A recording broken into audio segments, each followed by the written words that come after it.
Let's talk Safari Rally Kenya. There are so many things that we need to talk about for this particular rally, but let's just jump right in, shall we? We need to start off with the winners. For the first time in 34 years, we have a Japanese driver winning a WRC event. And for a Japanese team as well. The late Kenjiro Shinizuka was the last person to do it. He won twice in the Ivory Coast, 91 and 92, driving a Mitsubishi Galant. John Meadows, the Brit, was his co-driver. This time around, it's Takamoto Katsuta with Irishman Aaron Johnston alongside.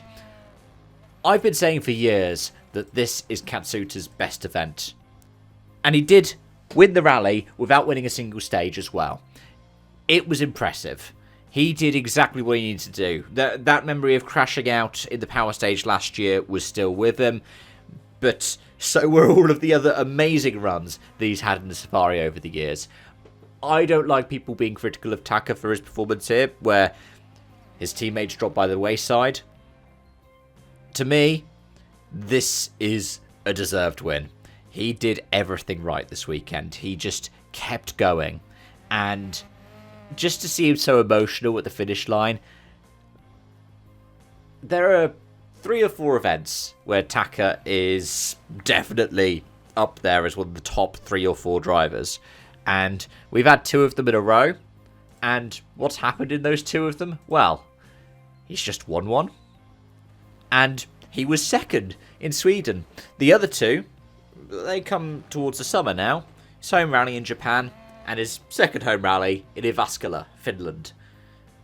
If you're looking for him to be on the podium, he could full well get those 4 podiums this year. And I knew we were going to have a new rally winner this year, and I thought it could be Katsuta, and I thought it could be the Safari as well. So I'm so happy for him and Aaron Johnston. I'm so happy to see that. He didn't get any bonus points, by the way. He didn't get any bonus points for Super Sunday. He didn't get any for the power stage. He just cruised through and delivered. He did exactly what he needed to do. Worthy winner. Congratulations to Taka Katsuta and to Aaron Johnston for the win. And with that, we do need to talk about the 3 works entered Toyotas for this event, because Taka was not entered for any team or manufacturer championship points this time around. Adrian Formeau ends up with 2nd place. Esa-Pekka Lappi with 4th. The supporting Toyota of Pyeri is in 3rd. If it wasn't for a 2-minute penalty for Lappi, he probably wouldn't be on the podium. But let's talk about those 3 works Toyotas. We'll talk about those other lot in a moment. 1 stage is all it took. Sorry, I don't mean to paraphrase Dua Lipa, but that first run of Sleeping Warrior took out 3 works Toyotas. Elfyn Evans didn't make it to the end of the stage. He ripped the right rear off the car. And then, on the road section back to service, both Oliver Solberg and Sebastian Ogier were out. That meant for a thrilling Super Sunday scrap where they were both battling over the last championship point, because so many people retired from this event that they managed to miss an entire afternoon of the Safari. And yet, still, they were battling at the bottom of the top 10. Such is the way of Safari Rally Kenya. But, yeah, well done to the both of them for getting to the end of the rally, picking up some Super Sunday points of the way, picking up power stage points. And even Elfyn Evans is able to do some of that as well. If you look at the Super Sunday in the end, they were the top 3. Thierry Neuville 4th. And then when it comes to the power stage itself, it was Solberg, Ogier, Evans, Neuville. Formeau picked up the 5th point. 2/10 clear of Esa-Pekka Lappi. Let's talk about Hyundai for a moment though. Everyone was clowning on them when all 3 of them overheated in stage 2. But then when we saw what happened to Toyota, where they lost 3 cars in one stage, I think that they were a little bit vindicated. Given the issues that they all had, to see Formeau climb back to 2nd place, 30 seconds off the win, when, yeah, going into Thursday night, they were all 2+ minutes down on the lead. That was a good run. But Formo's also good at the Safari. Remember his run with the Puma a couple of years ago? And it's good for EP as well. Like, he had his issues. He picked up a penalty as well. But he manages to get to the end. He manages to get those points for Hyundai. And that means a lot. But poor Thierry Neuville, right? Triple puncher in one stage. He starts the afternoon on Saturday. And then, yeah, because of that triple puncher, he ends up 12th. 3 minutes behind Oliver Solberg. Yeah, the 2024 champion has not had a good time of it, has he? And let's briefly cover M Sport. One surviving M Sport at the end of rally, John Armstrong. They had such rotten luck again mechanically this weekend, but their points run does continue in some way, shape or form. Good for Armstrong to make it to the end. 15th place at the end of the rally, just ahead of the lead Rally 3. And that lead Rally 3 was George Vasilakis, with Alan Harriman alongside. So, I think it's our first WRC 3 win for that crew. If it is, really well done. I mean, regardless, still well done. They make it to the end of the rallies, and that's what counts at the end of the day, doesn't it? And while we're at it, I want to talk about one thing from WRC2, which is another M Sport thing. Simoya, Romy Jurgensen's co-driver. Oh, jeez, that injury that he picked up. Oh, it just... He dislocated his finger falling over, then you just see on the camera him just smack his finger back into place. That is going to hurt. But that crew, I think, retired 3 times from the event as well. So, just rotten luck for the Rally Star graduate and junior champion. WRC2 was interesting, though. They made up half of the top 10, and 30 seconds was all that denied Gus Greensmith a win on debut with the GR Yaris. And what would it have been? Something like a 3rd consecutive Safari win and 4th consecutive season opener win for Greensmith in WRC2 class. Vervej takes it. Fels Alderweireld was 11 seconds behind Greensmith, picked up a 10-second penalty on the way. Andreas Mikkelsen 10 seconds behind Zaldivar. And it was strange to think, Mikkelsen's first Safari, right? Like, this is the guy who won the WRC at the top level, is WRC2 champion, multiple times as well, ERC champion multiple times, IRC champion as well. New co-driver Jorn Listerud, well, new for WRC, co-driver Jorn Listerud. It's a good run. Less than a minute off of the class win in WRC2. And a minute clear of Diego Dominguez in the end. Yeah, there were lots of fascinating stories to come out of Safari Rally Kenya, and you can see them in all of the different classes. But let's end off with a point standing update. In WRC, Elfyn Evans still leads. He has 66 points at the end of this event. Oliver Solberg has caught up a bit. He's on 58 points. Taka Katsuta is now 3rd in the championship on 55. And we head to Croatia next. A good one for Evans in the past. Also a good one for Ogier. I can't remember if the entry list has been out yet, so I don't know if we are seeing an Ogier for that one. Fulmo is in 4th. The lead Hyundai, 47 points. Pyrie is in 5th, 32 points. Ogier 6th on 26. Neville 7th on 25. Lappi is in 8th on 21. And then, rounding out the top 10 are 2 WRC2 drivers, thanks to this event. Vervej on 10 points, Greensmith on 8. If we go across to the manufacturers, Hyundai have actually made inroads on this event.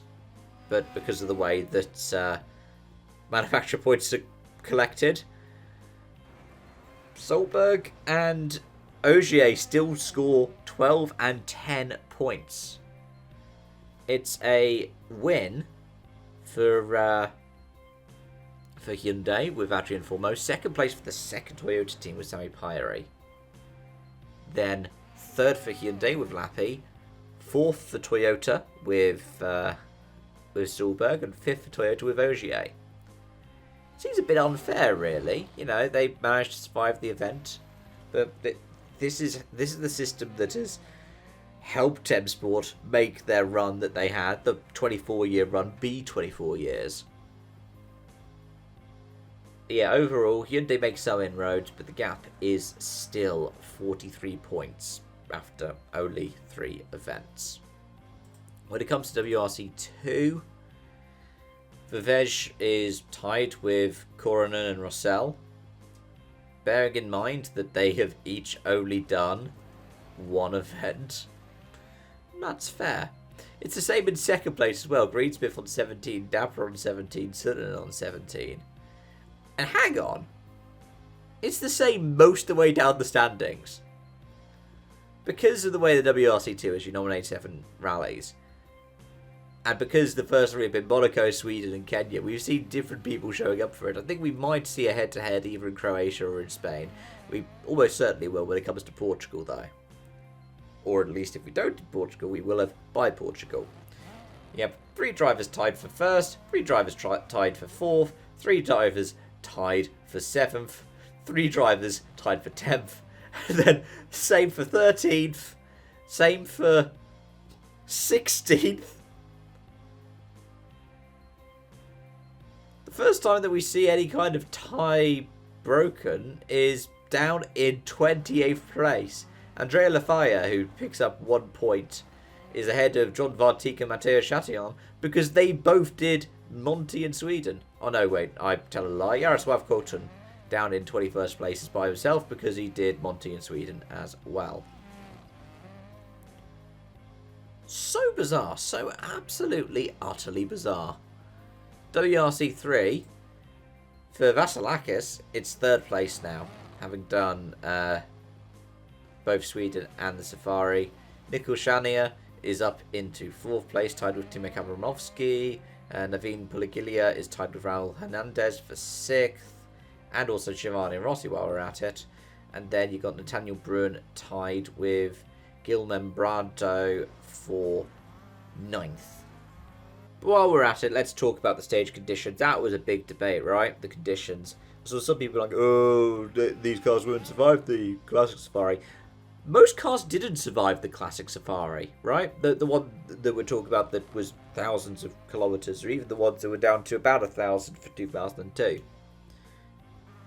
Lots of cars just didn't survive them. The difference was that the WRC manufacture era back then meant that you saw dozens of World Rally cars. We don't see dozens of Rally 1 cars. And actually, in some cases, the conditions were worse than you'd see in Safari in the past. And the conditions being that bad in the Safari is part of why 2003 we didn't see a Safari Rally. It's part of why a Safari Rally disappeared off the calendar for the best part of 2 decades. Is because the format was incompatible with the WRC. If you want something that's like drivers trying to make their cars last, you watch the Safari Classic, because they do it with the classic cars as well, and also with the time penalty system, which was famously used in the Safari. Or you go to the W2RC, the World Rally Rally Championship. They have the South African Safari Rally, and that harnesses a lot of that spirit that you're looking for, and is spread over a week as well. When you're trying to do this in a weekend, this is the best format to have. That said, organisers should probably have a look into what's going on the route in the future, because what we had where there were stages changed at the last minute, it was post-recce and the crews were being given videos showing the changes, and what we had in the Sleeping Warrior test, which is a great test usually. It's okay to cancel stages because conditions are bad. When I went to World Rally GB, the only run that they would have had of Great Orme on the weekend was cancelled because the visibility was so bad you couldn't get the diving boats out. Because, yeah, you had to have diving boats on standby for Great Orme in case somebody went over the edge. It's okay to have to cancel stages for safety reasons. It's certainly better for the overall entertainment of rallying to have a stage cancelled to go, yeah, the conditions are bad, rather than getting to the end of Saturday and going, well, we only have a handful of the top class of cars left. And heck, if you look at the final results, Yeah, it was 30 seconds for the win. Do you know what the gap to third was? It was 4.5 minutes. It was 6 minutes to fourth. It was 12 minutes to fifth. It's wild. Regardless, folks, as always, thanks for watching, thanks for joining, thanks for your continued support on the channel. If you're looking for something else to whet your appetite, because we've got a long wait to the next WRC round, haven't we? Nearly a month till Rally Croatia. I think it's possibly even longer now for the ERC because of the cancellation of the season opener. Yeah. Rally Sierra Morena is the week after. Well, stick around. I might be talking some W2RC. I will definitely be talking some F1, probably some WEC, and heck, the next week we've got some NASCAR and IndyCar to reflect on. So do subscribe for the Racing Encyclopedia daily videos. Thanks so much for watching and joining, and till next time, as always on this channel, it's bye-bye for now.